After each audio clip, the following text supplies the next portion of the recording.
اللاعبون بالفرحة مع الجماهير.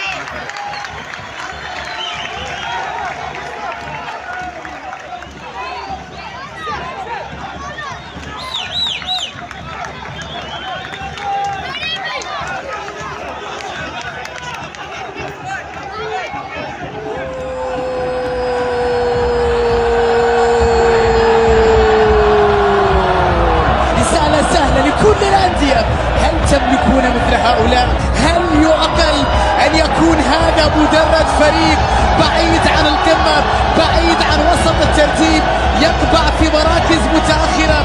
هل يمكن أن تجدوا هذا الوفاء والحب والانتماء لأي جماهير أخرى؟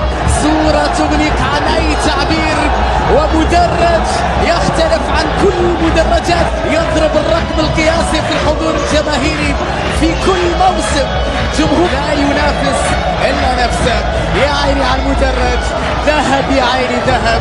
على الرغم من أن يعيش في أسوأ مواسمه، لكنهم لا يشجعون فقط من أجل الفوز، يشجعون لأنه هو القلب النابض، لأنه هو الكيان، لأنه هو الشعار، لأنه هو الحب، لأنه هو الحياة، لأنه هو الانتماء. بالذات تكفي.